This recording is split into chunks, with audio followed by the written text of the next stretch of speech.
something I think about that last statement. I think one of the unsung beauties of virtual reality is not going to be the video game fun escape that it gives people. That's what it is right now. It's, put this thing on and fight aliens. But imagine if you could put that thing on and experience the other side. Like, if you could put those goggles on and hear the vitriol of racism being directed at you, that would be the most direct to brain experience of walking in another person's shoes that we could possibly create. And I'm very anxiously holding my breath, hoping that those kinds of experiences are made. Like, there are VR arcades and bars, but like, what if a group of activists started, a VR arcade experience that had one of the games, you can play Star Wars, you can play Marvel, or you can or you can dive into the deep, or you can really fuck with your understanding of humanity. Exactly. And I think a lot of people could be changed by that, or at least possibly impacted, because what is so obviously missing from people who are saying things in person, not necessarily what they tweet and say on the internet, because my whole understanding of social media is not that it's useless, but it's not really a barometer on how people would actually act in real life. When you're not hiding behind the screen, most people who say crazy things wouldn't say them, or at least say them in the same way. Right. So, oh my God, I just completely lost my train of thought. But no, I was with you. I'm hearing the sync between VR. Go ahead. Yeah. So anyway, my point about it is that, people, I was talking about the people who don't agree with the Black Lives Matter movement. And it's never my MO to call people out for their views and their beliefs. Right. I don't think there's anything necessarily like evil about a lot of these people that I read saying all lives matter and types of things. I mean, surely some of them, right, are trolls. Some of it is evil.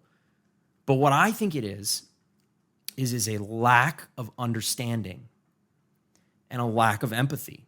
And some people need to truly be like force-fed something to understand it. Put on the headset.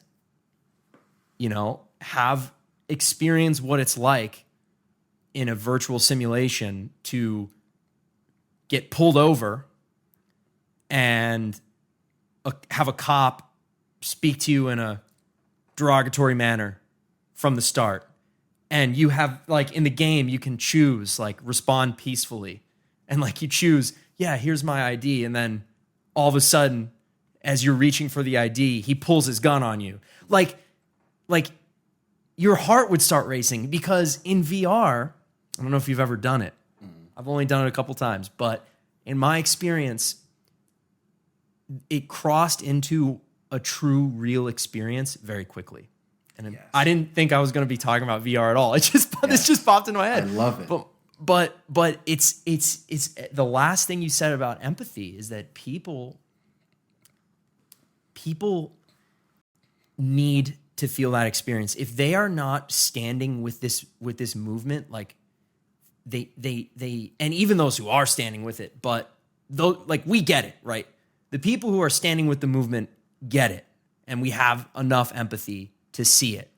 But the people who are not standing with the movement, I encourage them to dive really deep into their imagination and to watch these videos over again.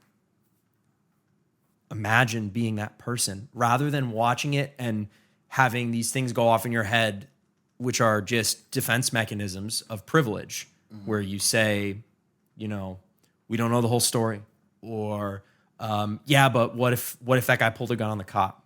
Yeah. Like that's your privilege. That's your privilege acting as a defense mechanism because you don't want to accept the reality that people are actually racist because you're not racist and you're a good person. Yeah.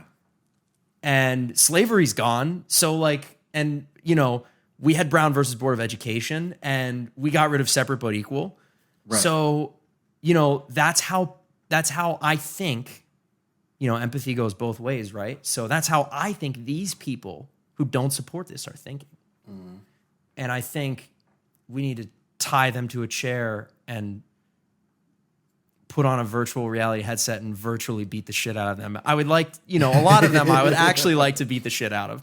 But I think virtually, at least, there's no harm. I agree. But something that's so powerful about this, and I'm so happy that you brought up the concept of VR because I was just doing research on this.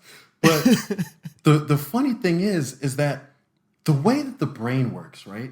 The brain does not know the difference between a real or imagined experience.